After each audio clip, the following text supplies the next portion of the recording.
morning students. In today's video we are going to learn about certain topics. So I am going to just mention those topics here. First we will see the DVD or CD writing speed.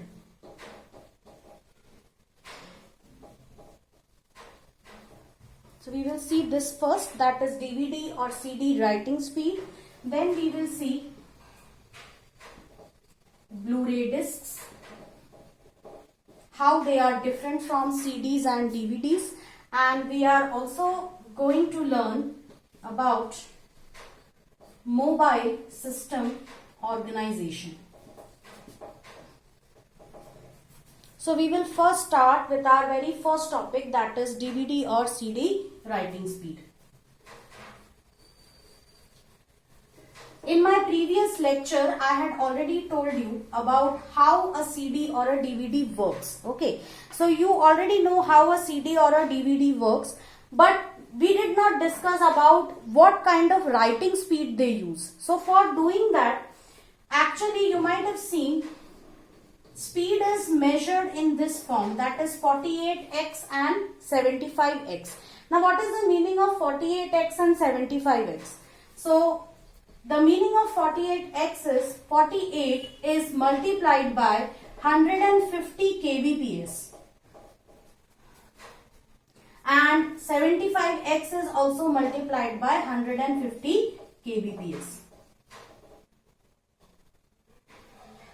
kbps means number of kilobytes which are transferred per second. Okay, so we will not consider this in the form of bytes per second, because bytes per second becomes a very small quantity, right?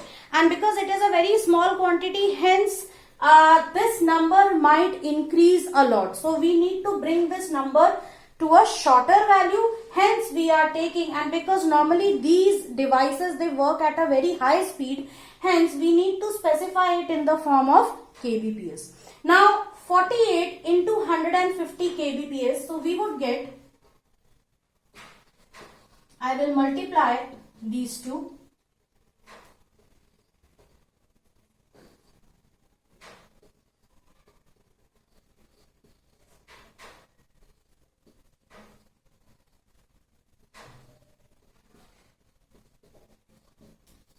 That is equal to 7200 kbps speed, and similarly you can multiply 75 by 150 .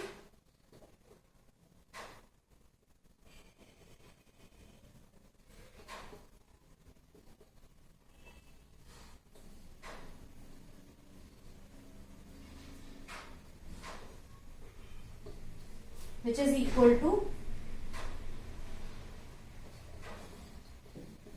11,250 kbps. So that is the reason why you are able to see only this part is mentioned on the CD box. Understood? So we studied about what is the DVD and CD writing speed. The next thing is we are going to study how Blu-ray discs are different from CD and DVD.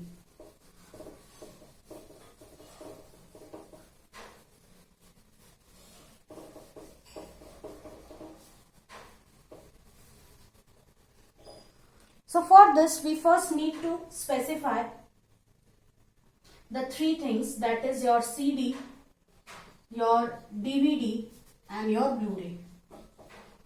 How these three things are different, how these three devices are different from each other. So when we consider a CD,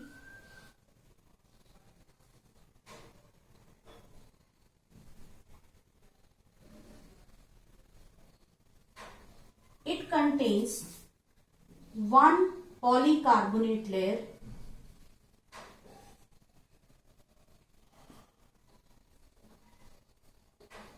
of thickness 1.2 millimeters. Coming to DVD, in this we have a very thin aluminium layer, that is data storage layer, and we have two polycarbonate layers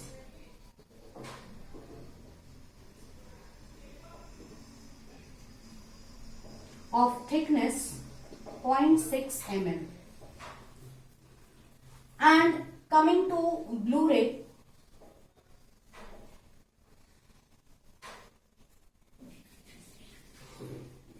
it contains one polycarbonate layer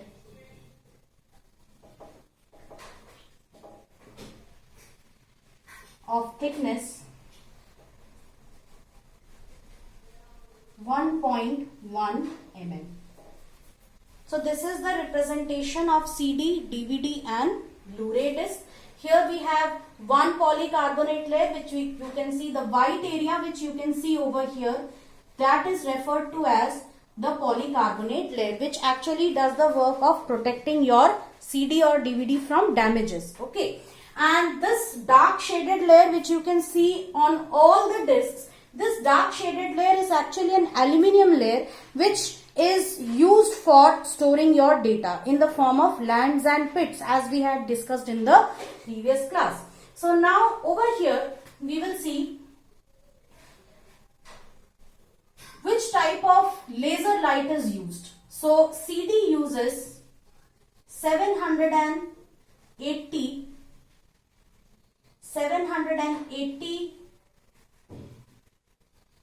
nanometer laser, that is red laser.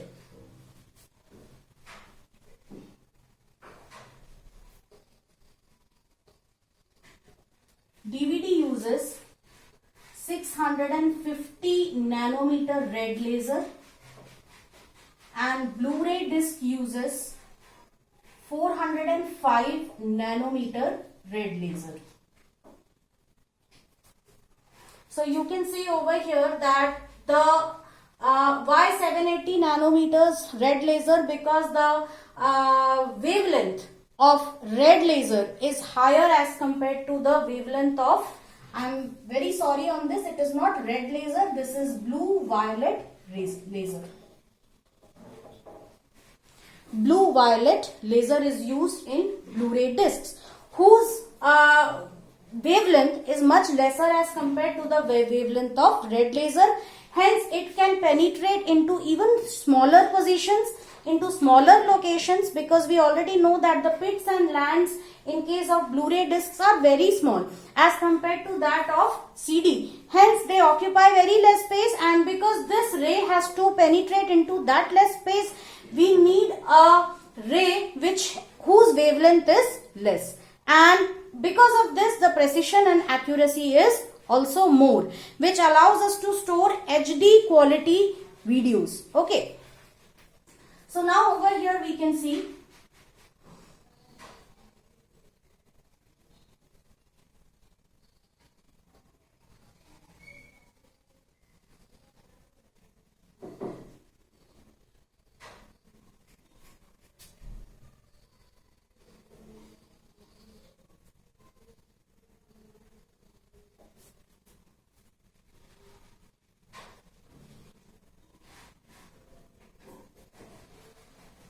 this small device which you can see over here, that is your lens, and here the red laser beam is focused onto this.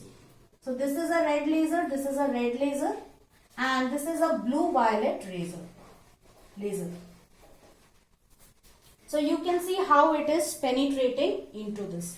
So over here the lens aperture is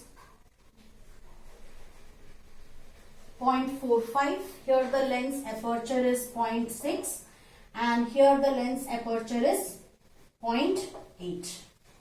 Lens aperture means the size or the width of the opening, how much long is the opening of your lens. Okay, so that aperture is small in case of CD, a little more in case of DVD, and even more in case of your Blu-ray disc. So Blu-ray disc can reach better location over here. Yes, so over here what we saw was the lens aperture in case of CD is very small, a little more in case of DVD, and even bigger in case of Blu-ray disc. So that is the reason why Blu-ray disc can reach better positions. Now over here we will see a simple cross-sectional view of your CD. So over in this cross-sectional view, you can see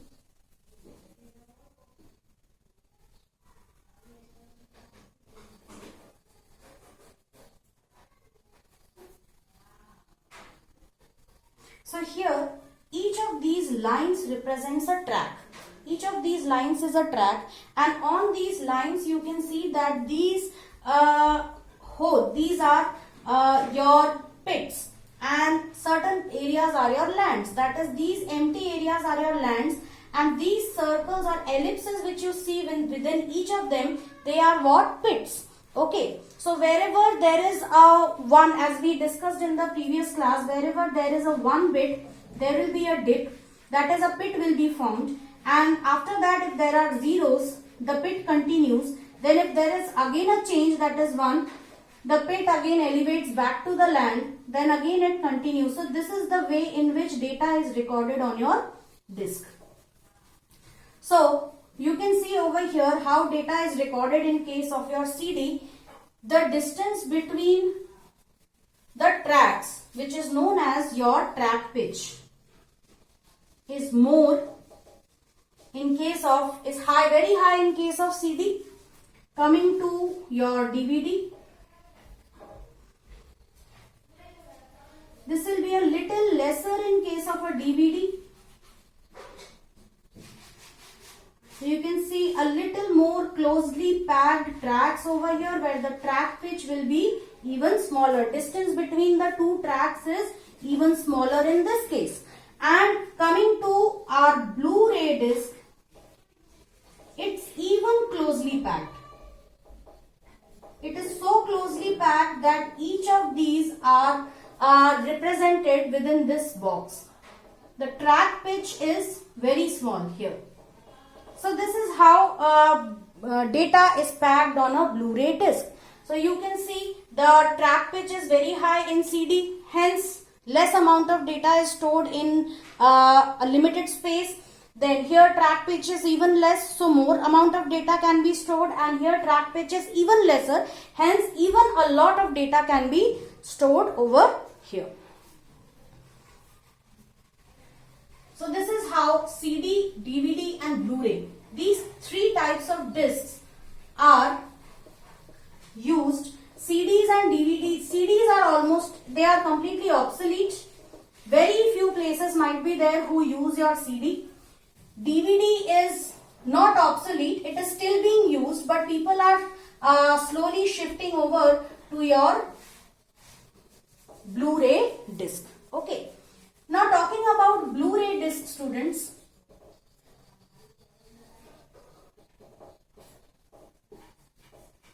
your Blu-ray disc also contains it contains a lot of data.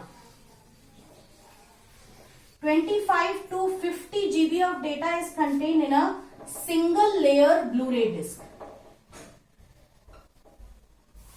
Whereas talking about this, 50 to 100 GB data can be stored on a double layer disc. Okay, and nowadays, today, they can even store data up to 128 GB.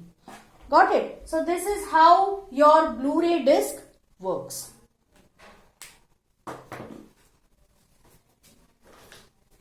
Now, next we are going to study mobile system organization.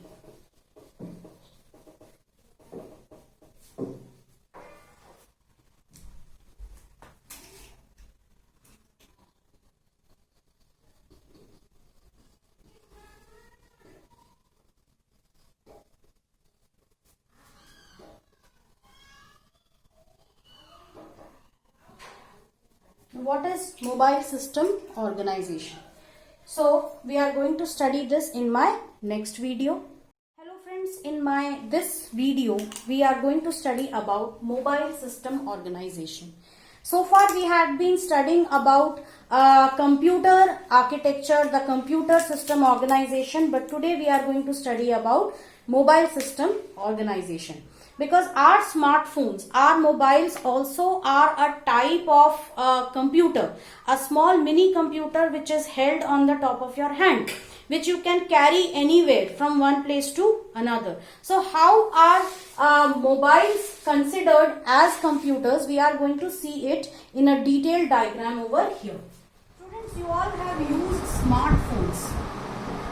You all are using smartphones these days. Have you ever wondered how a smartphone works? So a smartphone is actually, it is nothing but a computer in itself.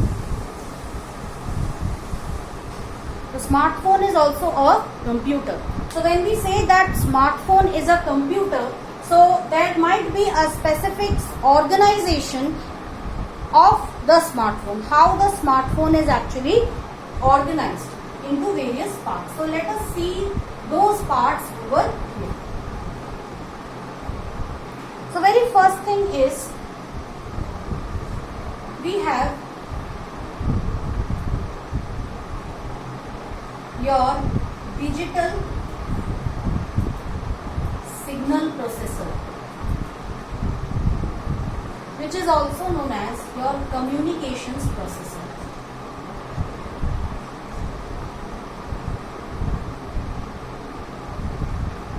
So digital signal processor or communications processor, this part of the CPU is responsible for placing calls,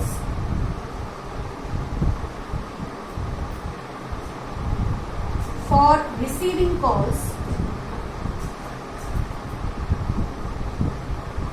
So these two types of works are done by the communications system processor. Now this communication system processor is in turn connected to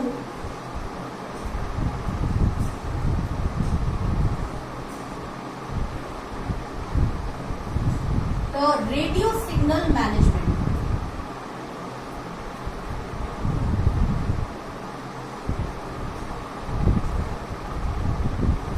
We have an RF transceiver over here. Because of less space, I am going to write it over here. The RF transceiver. So what the RF transceiver does is, it is connected to your SIM card. The RF transceiver is connected to your SIM card, and the RF transceiver is also connected to an internal antenna. This is an internal antenna, you can see over here. Every smartphone has an internal antenna which is used for line of sight communication. Sorry, not like, sometimes line of sight and sometimes non-line of sight communication with your base station. So you know that all our localities, they are actually divided into cells. Cells which are hexagonal in shape. And each cell has a mobile tower. This is actually your cell phone network, the cellular network, how it works. So each of these towers, they are radio towers, and we might be residing in any of these hexagonal cells. These cells we cannot see it because they are logical cells. They are just a representation, a way in which your coverage relative to one particular tower is measured. Okay. What would be the coverage of one particular mobile tower? That would be measured over here. So now this particular cell which we are able to see, we might be residing anywhere, so our handset would be in any of these locations. Now this mobile tower is known as base station. And this is the base station which radiates radio signals.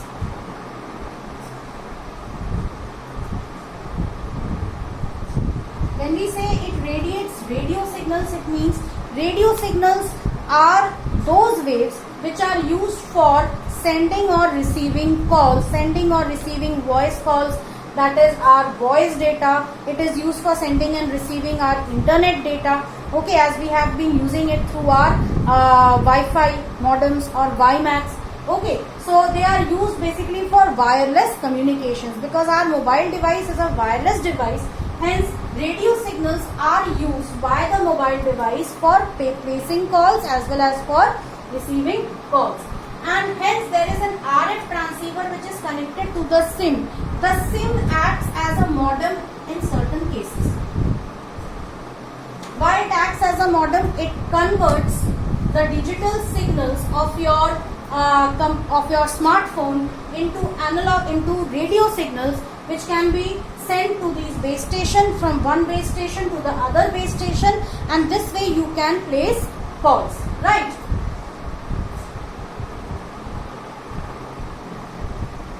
So that was all about placing calls. Now apart from this, it is also connected to another area which contains two things, APU and GPU. Now what is APU? APU stands for Applications Processing Unit, and GPU stands for Graphic Processing Unit.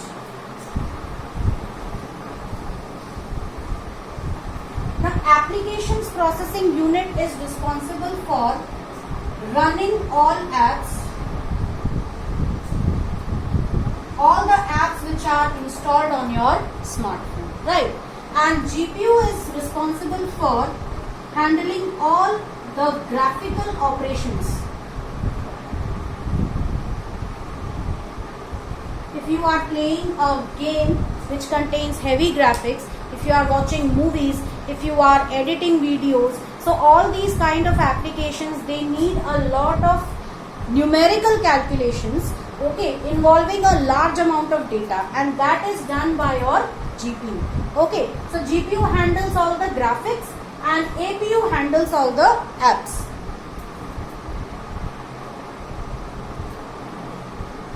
So after this, we can say that these two parts, your digital signal processor, APU, GPU, these parts, they form the CPU for your smartphone.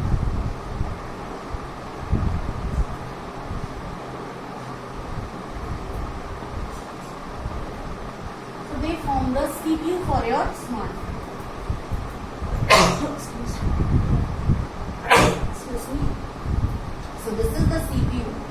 Now this CPU is also connected to your storage. We know that storage is extremely important when it comes to our smartphones. So we make use of both internal as well as external storage. Talking about external storage, how can we store the data? In the form of micro SD cards.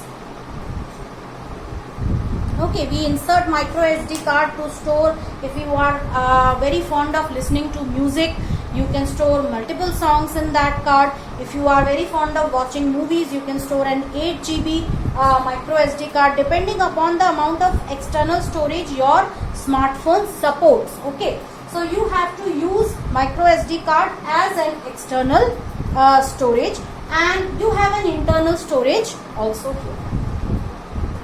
Then your CPU is also connected to your main memory. And as we had earlier seen, main memory is in two forms, RAM and ROM. So what is RAM? Random access memory, and ROM is read-only memory. What is random access memory capable of doing? All your running apps which are currently running, they are there in your RAM. Your operating system, that is Android or iOS, that is there in the RAM. So your RAM contains all the running apps. That is the reason why many times you get a message that your system is running out of RAM. So you need to again free up some of your background process. What happens is, when you start an app and you start using it, and then what you do, you just press a button which is given at the center bottom area of your smartphone to come out, to exit that application and move to any other application. but what happens is that app is just sent to the background. It doesn't close. It still remains there in the RAM until and unless you view all the apps and remove them. So their background working, they won't continue working in the background, and because these apps run, they also exhaust the battery of your mobile. ROM contains all the factory apps. All the apps which are installed, pre-installed when you purchase your smartphone. Okay, like we have certain apps like YouTube will always be there in an Android smartphone. Google will be there, the Google search, then Google Chrome.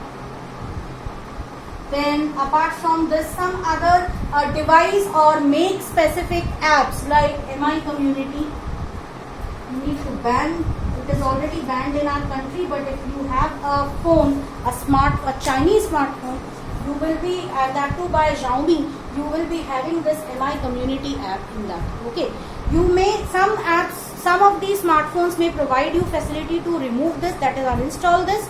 You can uninstall it, and if not, then that would be a factory app. So factory apps are always present on your smartphone and they are stored in your ROM. If you need to uninstall anything from ROM, you need to root your device. That is, you need to program your ROM. And basically this ROM which is there, that is known as EEPROM. Electrically erasable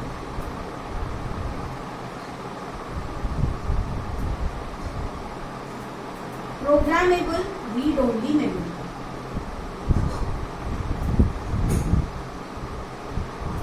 With the use of electrical signals, data which is already written on ROM can be erased. So for this, whenever we are erasing something, we are booting the device. We are reaching the actual root of the device, and here our device becomes quite unstable and vulnerable to all sorts of attacks. Okay, all sorts of virus attacks. So you should avoid doing this under any costs. Then the most important part, that is the audio system. So for that we make use of certain encoding techniques, some coding algorithms known as codec. We have two here. One is ADC. ADC stands for analog to digital converter, and DAC stands for digital to analog converter.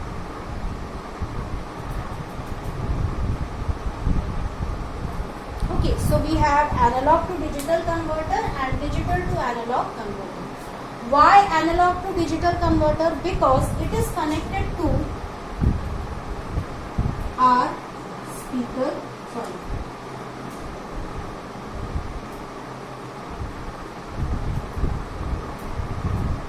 it is connected to mic.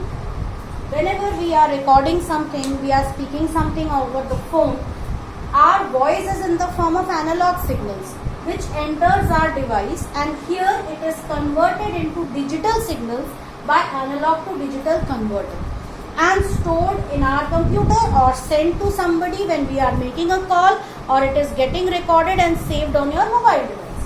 And when you are hearing something, it comes out in the form of digital signals, comes into your digital to analog converter, and from here it goes to your speaker. So speaker converts, this DAC converts the digital signals of your smartphone into analog waves, and that is how we are able to hear voices or listen to movies, watch movies, listen to songs using the speaker. Okay. Then over here, very important, that is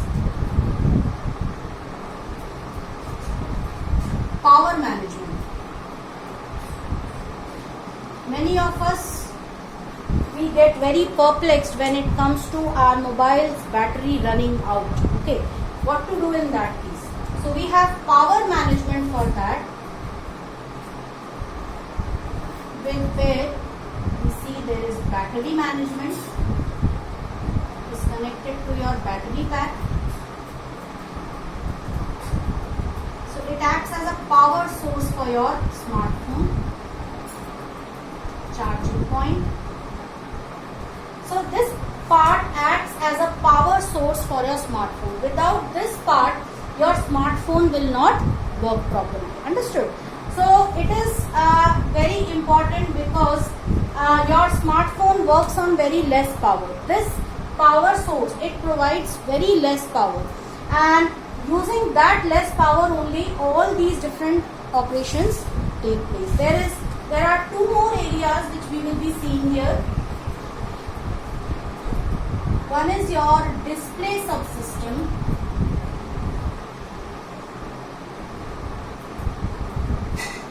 which contains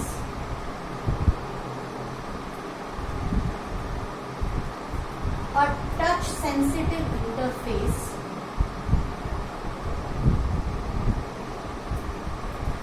I'll write it over here. It is your touch sensitive interface, right? And this is in turn connected to a keyboard,